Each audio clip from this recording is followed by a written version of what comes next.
Glória a Deus. Bênção demais. Mateus capítulo 5, no verso 1. Quem abriu, dá um amém. Amém. Entre mentes chegaram à outra margem do mar, terra dos Gerasenos ou Gadarenos, tá? Tem 3 tipos de expressão para o povo de Gadara. Verso 2. Ao desembarcar, logo viu dos sepulcros ao seu encontro um homem possesso de espírito. O que esse homem estava então? Endemoniado, o qual vivia nos sepulcros, e nem mesmo com cadeias alguém podia prendê-lo, porque tendo sido muitas vezes preso com grilhões e cadeias, as cadeias foram quebradas por ele, e os grilhões despedaçados, e ninguém podia subjugá-lo. Andava sempre de noite e de dia, clamando por entre os sepulcros e pelos montes, ferindo-se com pedras. Se você está podendo anotar, já está no verso 6 já, varão? Se você pode anotar, né? Marque essa parte, ó, ferindo-se com pedras. A gente vai dar uma ênfase nessa parte. Ferindo-se com pedras. Vamos lá. Quando, de longe, ele viu Jesus, correu e o adorou, exclamando com alta voz: que tenho eu contigo, Jesus, Filho de Deus Altíssimo? Conjuro-te por Deus que não me atormentes. Porque Jesus lhe dissera: espírito imundo, saia desse homem. E perguntou-lhe Jesus: qual é o teu nome? Respondeu ele: Legião é o meu nome, porque somos muitos. E rogou-lhe encarecidamente que os não mandasse para fora do país. Ora, pastava ali pelo monte uma grande manada de porcos. E os espíritos imundos rogaram a Jesus, dizendo: manda-nos para os porcos, para que entremos neles. E Jesus permitiu. Então, saindo os espíritos imundos, entraram nos porcos, e a manada, que era cerca de 2.000, precipitou-se despenhadeiro abaixo, para dentro do mar, onde se afogaram. Os porqueiros fugiram e o anunciaram na cidade e pelos campos. Feche seus olhos. Pai, obrigado pela sua palavra. Obrigado, Jesus, por essa sua presença, do teu Espírito nesse lugar. E nós te pedimos, revela-nos a tua vontade, o teu querer, e por meio da Escritura e a sua palavra nos limpa, nos sara, nos cura e nos transforma. Agradecemos por essa manhã, na sua presença, em nome de Jesus. A igreja diz: amém. Quem aqui já percebeu dentro de você algumas vozes que não são de Deus? Vozes para discernir que não são de Deus são vozes que falam através daquilo que você sente, daquilo que você sentiu, daquilo que você já passou, já sofreu. Há vozes dentro de nós que falam por meio daquilo que já há um registro dentro de nós. Quer ver um exemplo? Quem aqui, em meio a uma discussão, falou algo que não gostaria de falar? Quem aqui já fez muito isso, levanta a mão mais alto. Quem sempre tem feito isso, levanta a mão um pouquinho mais alto.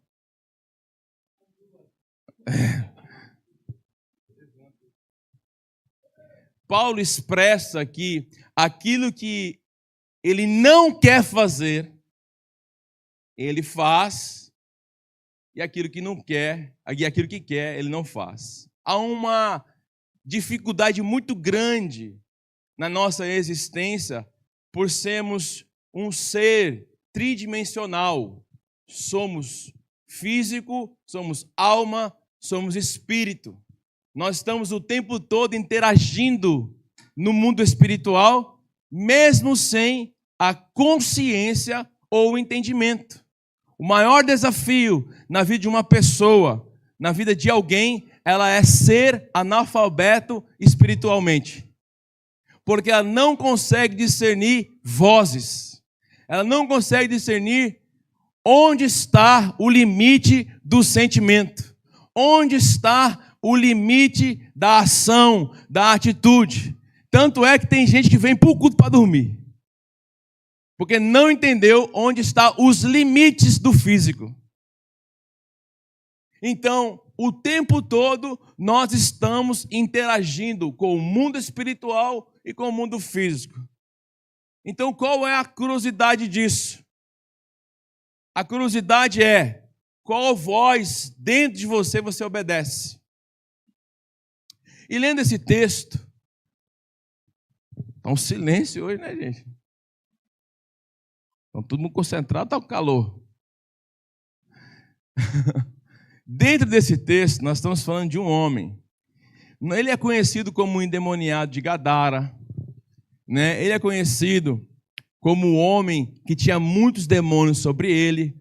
Quando Jesus perguntou qual é o seu nome, o Satanás, os demônios falaram por ele. Meu nome é Legião, porque nós somos muitos. Então a gente já sabe, pela escritura tão exposta, que esse homem estava possesso de demônios.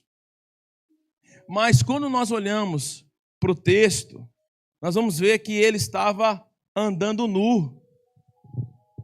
Ele andava de maneira que ninguém conseguia prendê-lo. Ninguém conseguia colocar ele são, sentado, numa mesa, conversando. E o que é mais desafiador é que nós lemos que ele se feria.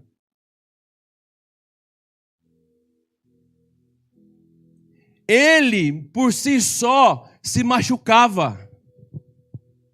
E quando eu passei nessa parte, eu comecei a me concentrar e meditar. Eu falei, Deus quer falar comigo aqui. Senhor, o que isso aqui tem a ver com tá tanto no meu radar agora de meditação? E Deus começou a falar comigo que na maioria das vezes fomos nós que nos ferimos. É a própria escolha, é a própria decisão, é a obediência de vozes e sentimento que você foi construído pelo seu professor, pelo seu pai, pela sua mãe, ou pelo pai que não teve, ou pela mãe que abandonou, ou pela violência que você sofreu. Então essas memórias e todos esses registros, nós podemos chamar, como os coaches chamam, de esses drives na sua mente. Elas falam dentro de você. E se eu fizer uma pergunta de senso, para que você veja que não é o único, você vai perceber que todos, por seus próprios pensamentos e escolhas, já se feriram. Se eu perguntar quem aqui gerou uma expectativa em uma pessoa e foi frustrado, levante a mão. Quem aqui já?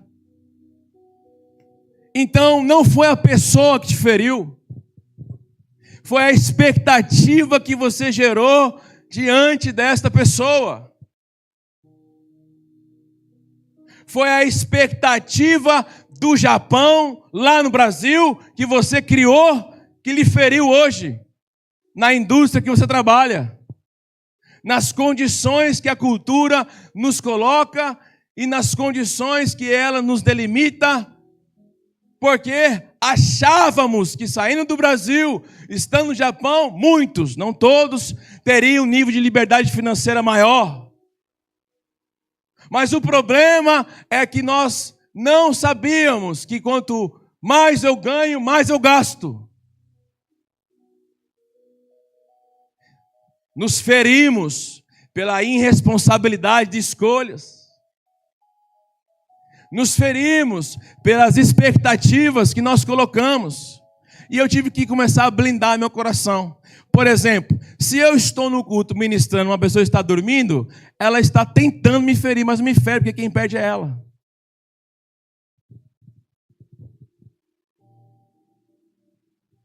Ali na frente, 2 passos depois, está uma crise no casamento e a pessoa não sabe como resolver. Por quê? Não se atentou à voz de Deus no momento certo. Esse homem, ele andava aprisionado. Esse homem, ele andava. Ele estava possesso de demônios, sim ou não? Ele estava possesso. E o desafio da igreja é que na maioria dos crentes, eles só acreditam que a pessoa está demoniada quando ela está manifestando demônio. Então tem muitos crentes que estão endemoniados sem manifestar demônios, estão opressos. E eles ficam se ferindo dia e noite. Com palavras, com expectativas. Colocando o coração no lugar errado. A maior arma que o diabo tem usado contra famílias, casamentos, e usado na igreja, chama-se ofensa. E quem são os ofendidos? Os que geram expectativas em pessoas, em coisas e não em Deus. E culpam pessoas pelas frustrações que elas causam.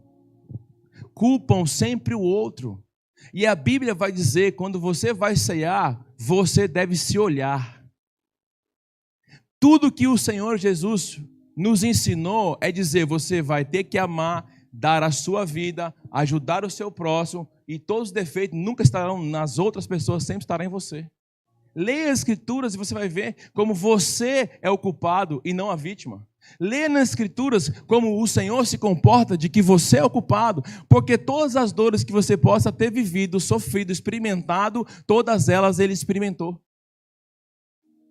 Rejeitado, cuspido, abandonado, crucificado, humilhado, abandonado, esquecido pelo pai, pela mãe. Então, não há mais argumentos para a nossa dor, não há mais argumentos para nossas feridas.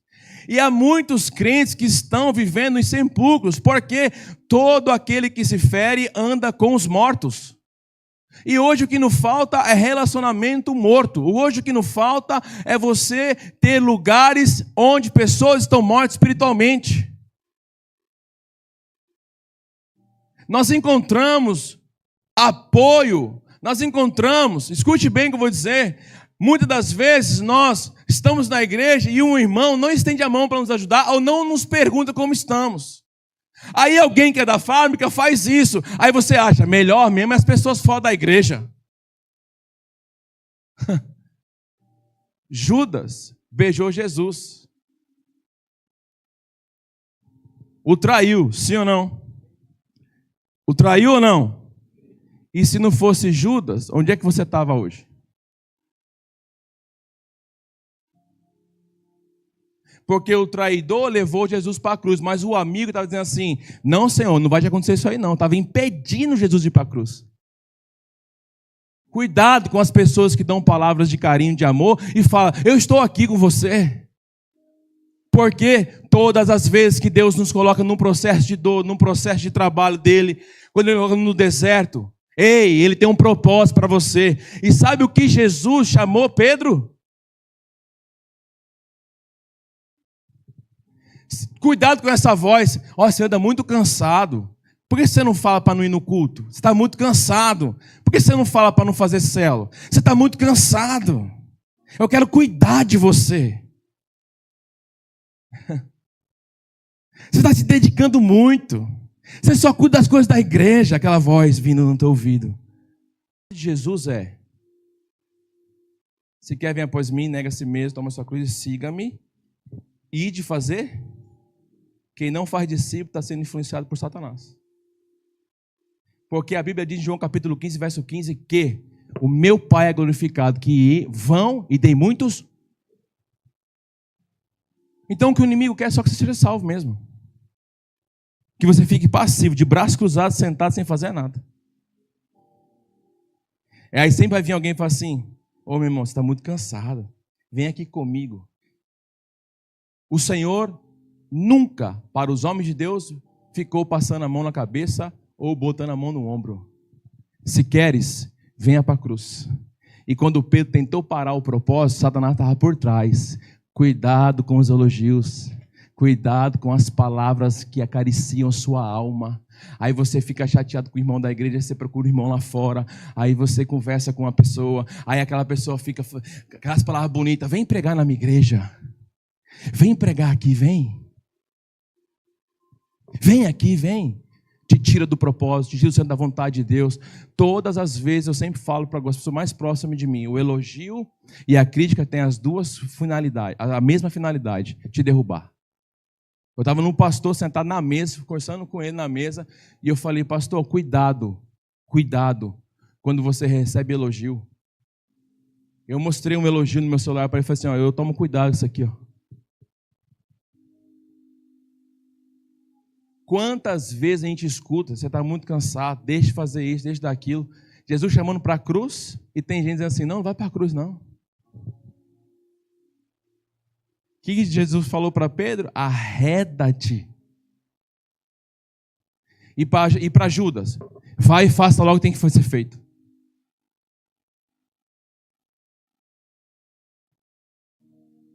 Cuidado com a conversa suave no teu ouvido. Essa voz dentro de você, do cansaço, da dificuldade.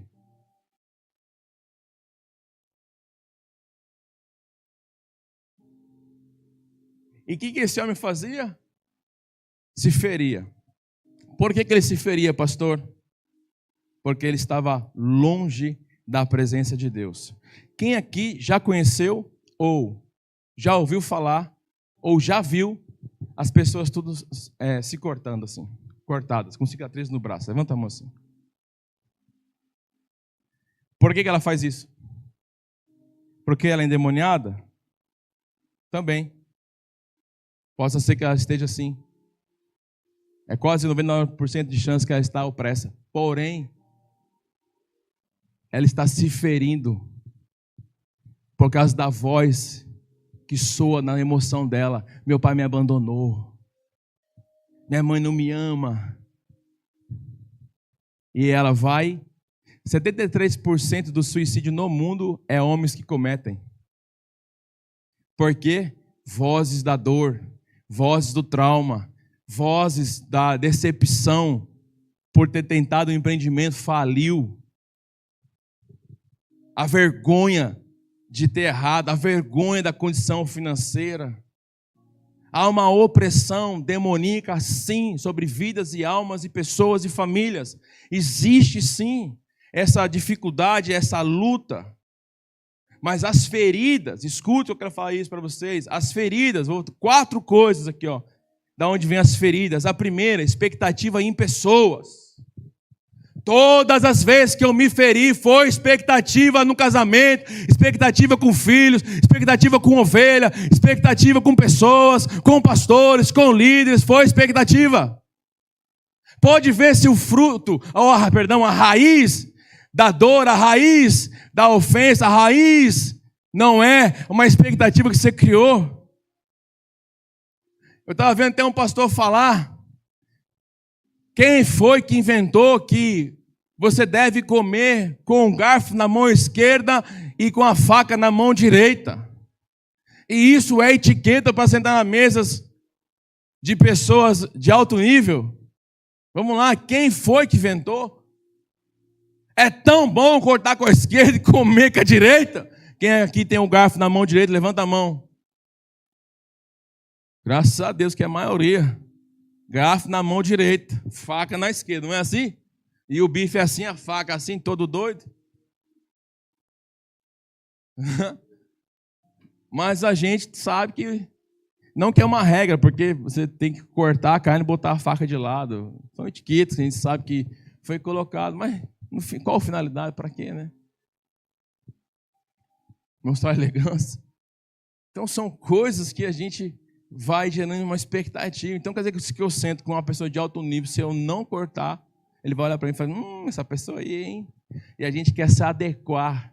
A gente quer se adequar por quê? Porque a gente quer fazer parte. Então a gente quer se adequar, a gente quer falar como empreendedores, a gente quer falar como homens de conhecimento. A gente quer se posicionar como aquele que sabe, para mostrar espaço na mesa, para mostrar validação, para aquela pessoa te ligar e falar assim, eu quero fazer um negócio com você. Então a gente fica nessa corrida de gato, essa corrida de rato, perdão, essa corrida de rato por queijo. E a gente esquece que foi Ele que nos chamou, a gente esquece que Ele está vindo na direção, mesmo que você esteja meia mortos, mesmo que você esteja meia sepulcros, Jesus está vindo na tua direção. Segundo, o que é essa voz que nos fere? Desejos desordenados. Quantos desejos você teve que te frustrou? E quem aqui já teve uma bicicleta, não precisa levantar a mão não, só para você refletir. E quando você teve a bicicleta, quando você fez 18 anos, você quis tirar a carteira para ter moto. E depois da moto, você quis ter carro. Então a gente tem muitos desejos, não é ilícito ter desejos, mas muitas frustrações que nós temos é desejo não realizado, que você colocou. Eu já te falei que eu já tive desejo, eu cheguei, eu adquiri, depois falei assim, poxa, nem era tudo isso que eu pensava que era. Vem até a frustração depois, você trabalhou tanto para aquilo, você ralou tanto para aquilo, que nem eu falei, eu tinha um sonho, tá? Eu realizei, ok, tive jet ski, mas meu amigo, eu uso 5, 6 vezes por ano, e eu estou pagando ainda ele, e é 2.900.000 parado na minha garagem e lá enferrujando. Eu fico pensando, puxa vida, devia ter um amigo rico que tem jet ski, eu não precisava ter comprado, eu conversava com ele, me emprestava, usava e devolvia. E fazia um churrasco para ele, tá tudo certo. Aí a gente começa a refletir, quantas roupas você tem que você não usa, quantas calças você tem que você não usa, quantos sapatos que você tem lá e você não usa, quantas frutas você já jogou fora, quanto de comida você já jogou fora. A gente estava no churrasco ontem lá no Legendário, quem estava lá sabe, hein? Que picanha, hein? Nossa, você viu o vídeo que eu postei no Instagram? Nossa, cara.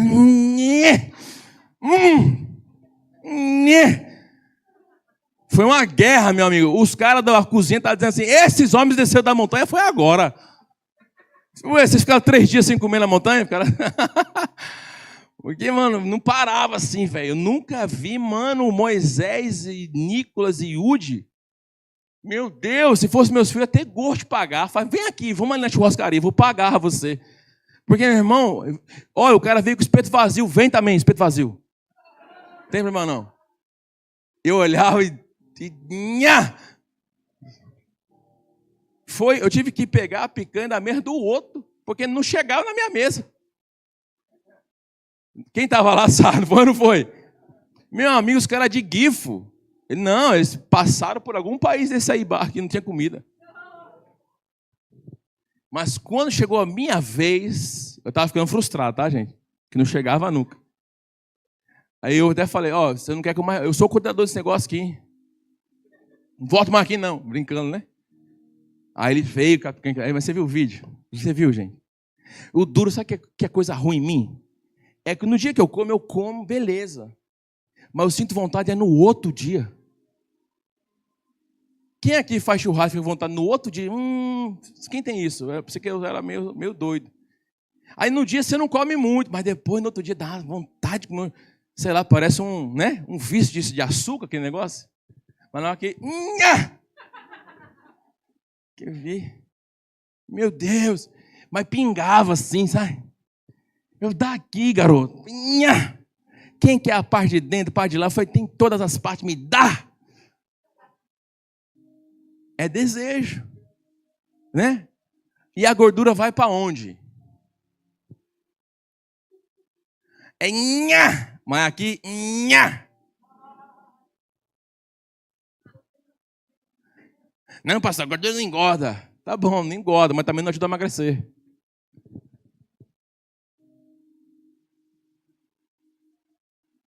Então, se eu me ferir com a minha autoimagem, porque não aceito ou porque sou frustrado com o meu corpo, o que é que alguém tem a ver com isso? O que é que Deus tem a ver com isso? E ele disse, a gordura pertence a mim. Foi Deus que disse lá em Levítico. Então eu falo assim, ó, aqui a gordura eu estou comendo, porque o Senhor, entendeu? Gosta de gordura também. Mas qualquer nível de frustração, nesse sentido, então desejo desordenado, toma uma Coca-Cola toda hora, come doce, tome. Não, pastor, nem como muito. Cara, a pessoa gorda fala que não come muito. Gente, eu tive cara de, assim, eu já tive cara de pau, eu falei assim, nossa, eu não estou comendo muito. Eu já tive, mas depois caiu a ficha, falava, meu irmão, você fala que não está comendo, mas a barriga desse tamanho, e fala que não come muito, queria vergonha. A tua barriga diz se você come muito ou não. A gordura do lado. Não estou comendo muito, não. Não tá não, né? Só está comendo, eu sei, você está comendo pouco com muita caloria, então. Ao invés de você comer arroz e feijão, uma proteína, uma salada, tu está comendo lá um pudim todo dia. Entendeu? Não tem conversa. É ou não é, gente? É desejo desordenado ou não? Aí você fere. Aí você se machuca. É você que se fere. Vai falar com o Gilson ali, quantas paradas cardíacas já teve já? Não sei quando, mas assim, já teve uma cirurgia, não foi você? Teve derrame. 6 catéteres de uma vez só. Entendeu? Isso aí não é jogo de baralho catéter não, mano. Isso aí é coisa séria. E tome churrasco, ué. Aí aqui, quem bebe refrigerante? Levanta a mão. Procura ver o que o Pablo Massal fala de quem bebe refrigerante. Não vou falar. Porque eu fui falar com o meu médico, ele falou assim, Jacob, eu não bebo refrigerante, graças a Deus, ainda bem que minha esposa nunca bebeu. Ele disse, então, desse jeito aí que você tá, tarará, tarará, tarará, você bebe refrigerante? Eu falei, não. Você fuma? Não. O que você faz? Como bem. Nha! Eu gosto de carne, gente. E os meus filhos já entrou nesse embalo. Gosto de carne. Os filhos do Júnior, mesma coisa, né, Júnior? Se tiver pudim, tiver carne, os meninos tudo pende para carne. Tudo leão. Presta atenção.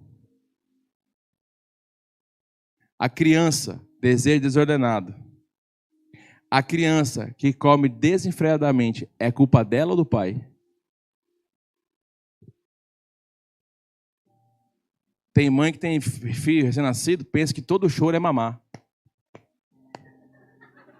Aí você olha para o menino e está assim, ó. Aí espera mais um ano, um e meio, para eu me apresentar aqui, ó.